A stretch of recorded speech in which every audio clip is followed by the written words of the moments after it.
Today I shall start my discussion from the definition of least upper bound or supremum of a sequence.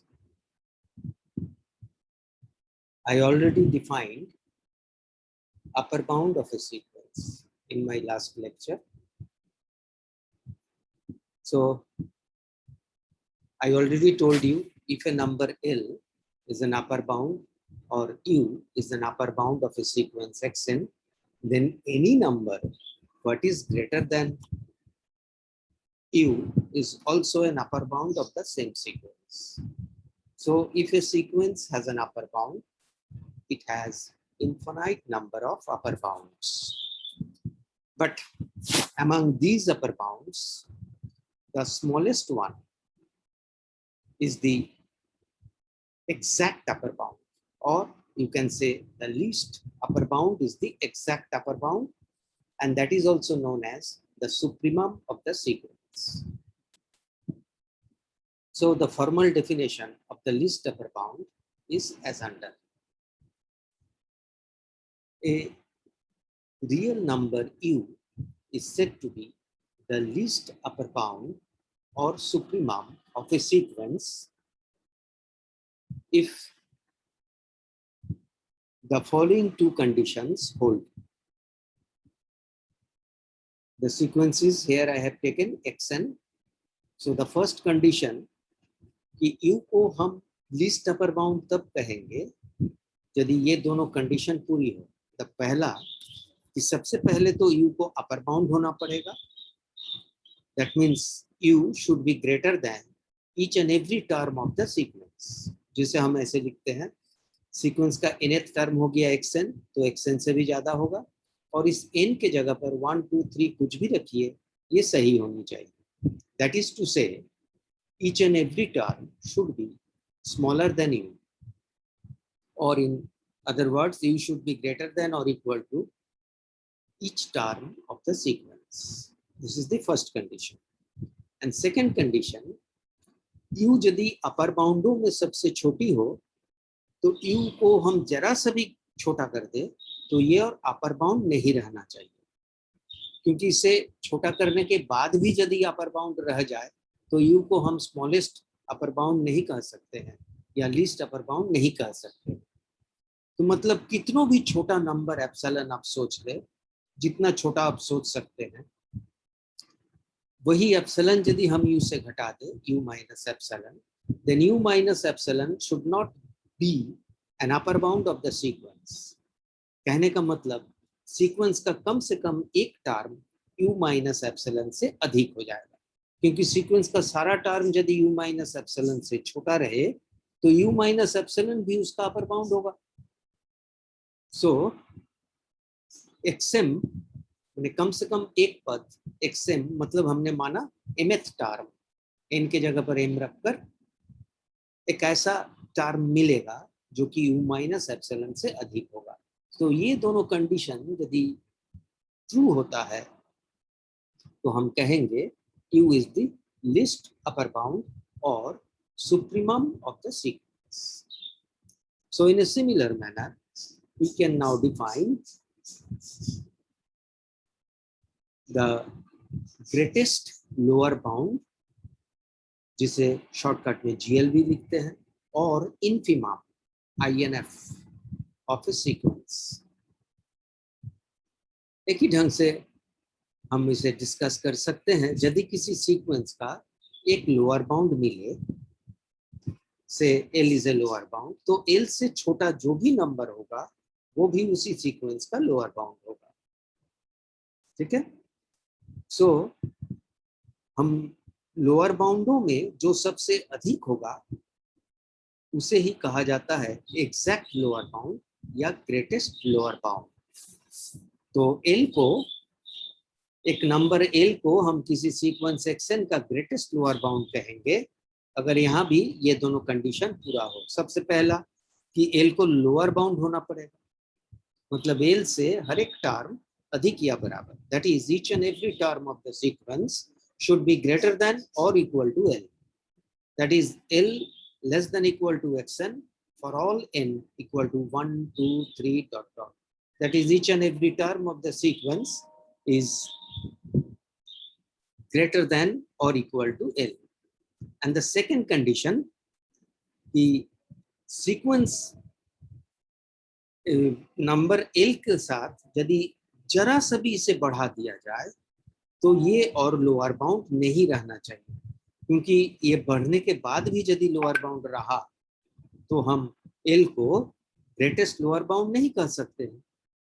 सो इस बात को हम mathematically ऐसे कहते हैं कि for any real number epsilon greater than 0, however small, चाहे वो कितना भी छोटा हो, there exist a natural number m, मतलब एक टर्म ऐसा मिलेगा, द mth टर्म से xm, जो l प्लस एप्सिलॉन से छोटा होगा। क्योंकि अगर हर एक टर्म l प्लस एप्सिलॉन से बड़ा हो तो l प्लस एप्सिलॉन भी लोअर बाउंड रह जाएगा। चूंकि ये लोअर बाउंड नहीं है, मतलब कम से कम एक टर्म l प्लस एप्सिलॉन से छोटा होगा। अगर हर एक टर्म l प्लस एप्सिलॉन से बड़ा हो तो l प्लस एप्सिलॉन भी लोअर बाउंड हो जाता, बट l में कितना भी छोटा क्वांटिटी आप जोड़ेंगे वो लोअर बाउंड नहीं रहना चाहिए। That should not remain a lower bound, and that is why this condition, जहां की एप्सिलॉन छोटा से छोटा रियल नंबर, जितना छोटा आप सोच सकते हैं, बट पॉजिटिव। ठीक है?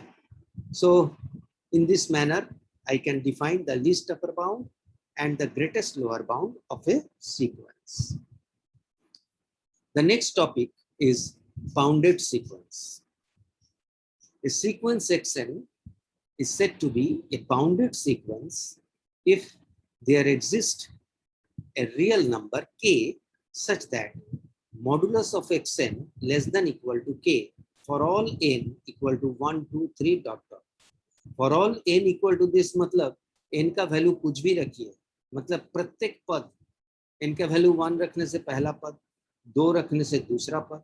तो कहने का मतलब अगर किस सीक्वेंस का हर एक पद का मॉड्यूलस एक खास नंबर k से हमेशा छोटा या बराबर हो तो हम सीक्वेंस को एक बाउंडेड सीक्वेंस कहते हैं। ठीक है? So this is the definition of a bounded sequence. So I just discussed the least upper bound or supremum, greatest lower bound or infimum of a sequence, as well as I also defined a bounded sequence. Now I want to present some examples before you. The first example, let us consider the sequence within the third bracket 3 into minus 1 power n within the second bracket. So you see, this is the nth term of the sequence. तो n का value 1 लेने पर आपको आता है -3, 2 लेने से आता है 3, 3 लेने से -3. So this sequence in the expanded form is this -3 plus 3, -3 plus 3, so on. आप जानते हैं सीक्वेंस में टर्म सब डिफरेंट होना जरूरी नहीं है. That I have already told you while discussing the definition. So ये हो गया आपका सीक्वेंस. तो आप देख सकते हैं यहाँ हर एक टर्म का यदि मॉड्यूलस आप लेते हैं वो मॉड्यूलस का वैल्यू होगा 3. So I can say modulus of xn is less than equal to 4. चाहे n के जगह पर 1, 2, 3 कुछ भी रहे. कहने का मतलब चाहे आप वो फर्स्ट टर्म को समझे, सेकेंड टर्म, थर्ड टर्म, सबके लिए ये बात सही है. So mod xn is less than equal to 4 for every value of n. So the sequence taken here is bounded. यही डेफिनेशन था. वो हमने कहा था कि एक नंबर k यदि ऐसा मिले तो यहाँ k की जगह पर 4 मिला. Alright. So I now go to give you the second example. So here I consider the sequence 2n plus 1 by 3n plus 2n plus 3 by 3n plus 5 within the second bracket. That means it is the nth term of the sequence. इसे आप xn भी मान सकते हैं. So ये है sequence आपका 2n plus 3 by 3n plus 5. इसे आप ऐसा लिख सकते हैं 3n plus 5 minus n+2 घटाने पर यही आएगा, इज इट? सो फिर आप इसको लिख सकते हैं 3n+5 by 3n+5 जो कि 1, बीच में minus sign, and then n+2 divided by 3n+5.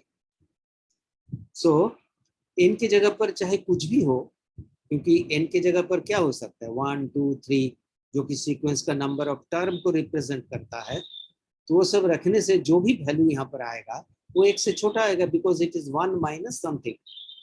So this is always less than 1 for any value of n. So I can easily see that the nth term 2n+3 by 3n+5 जो 1 से छोटा होगा. और फिर ये भी समझना आसान है कि ये वैल्यू हमेशा 0 या 0 से अधिक होगा, क्योंकि वैल्यू ऑफ n 1 से शुरू होता है, 1 2 3 लाइक दिस. तो यहाँ कुछ भी रखिए ये हमेशा पॉजिटिव ही होगा. तो आपको यही मिला कि 2n+3 डिवाइडेड बाई 3n+5 जो 1 से छोटा रहेगा, यहाँ दिखाया है, और 0 से अधिक होगा. So this is lying between 0 and 1, चाहे n का वैल्यू कुछ भी हो, 1 2 3 सो ऑन. तो जो चीज 0 से अधिक है वो -1 से भी अधिक होगा. सो हम लिख सकते हैं 2n+3 by 3n+5 -1 और +1 के बीच में रहेगा. और इसी का मतलब हुआ modulus of 2n+3 by 3n+5 is less than 1, and thus mod xn is less than equal to 1 for every value of n, and this shows the sequence is bounded. Difficulty? So I hope this is very simple, and just you go through, and since it is a video file, you can repeat the discussion as many times as you need. So इसे आप बार बार सुनिए, सुन के तब तक सुनिए जब तक कि ये सारी बातें आपको क्लियर ना हो, क्योंकि अगर आप हमसे फिर पूछेंगे हम भी यही बात फिर से करेंगे. So now I go to this note. The first note, the first point, if L is positive, then x lying between -L and +L implies an implied by mod x less than L. ये हम दिखाना चाहते हैं. L यदि कोई positive number हो तब x ये दोनों नंबरों के बीच में यदि रहता है तो mod x L से छोटा होगा, या उल्टा अगर इतना दिया हुआ है कि mod x L से छोटा है तो हम दिखा सकते हैं x lying between -L and +L. Now the proof, it is very simple. Actually ये चीज हम लोग हमेशा आगे चलकर यूज करेंगे ये property. That is why I want to show you explicitly. So the if part, here suppose this is given, x is lying between -L to +L. हम दिखाना चाहते हैं कि mod x less than L. तो चूंकि x lying between -L and +L, this implies x greater than -L and x less than +L. That is written here. इसी को खाली अलग अलग करके लिखा. I have nothing done anything new. The same statement has been written in a different manner. यहाँ पर आप लिख चुके हैं -L से अधिक x और L से छोटा x, वही चीज लिखा. नाउ इसके दोनों तरफ -1 से यदि आप मल्टीप्लाई करेंगे, आप जानते होंगे कोई भी इनइक्वालिटी के दोनों तरफ यदि नेगेटिव साइन से मल्टीप्लाई करते हैं, the inequality sign is reversed, उल्टा हो जाएगा. So -x will be less than +L and x is less than L. तो -x भी लेस देन L, +x भी लेस देन L. सो ये दोनों बात को हम एक साथ लिख सकते हैं, +-x लेस देन L और +x less than L -x less than L. That automatically implies mod x less than L. All right. So starting from this condition, I just proved mod x less than L. Now I try to prove the reverse thing. We now start from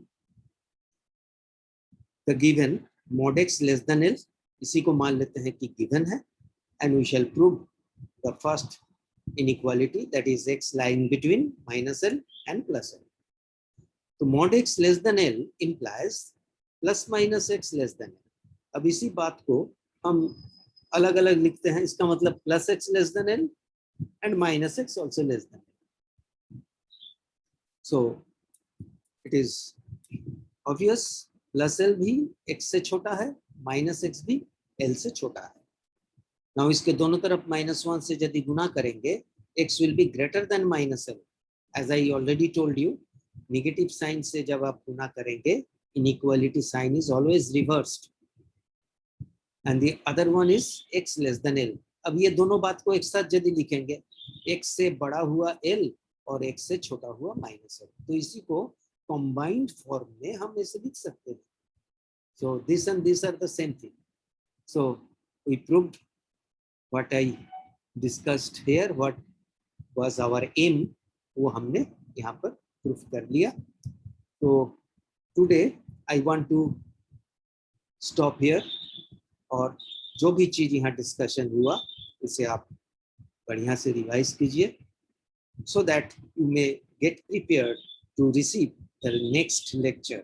क्योंकि जैसे जैसे हम आगे बढ़ेंगे ये difficulty level बढ़ता जाएगा. जब तक आप इसे एकदम क्लियर कट अंडरस्टैंडिंग आपका नहीं होगा तो आगे का चीज आपको समझ में नहीं आएगा. So be serious and all the best. आज इतना ही रहने देते हैं.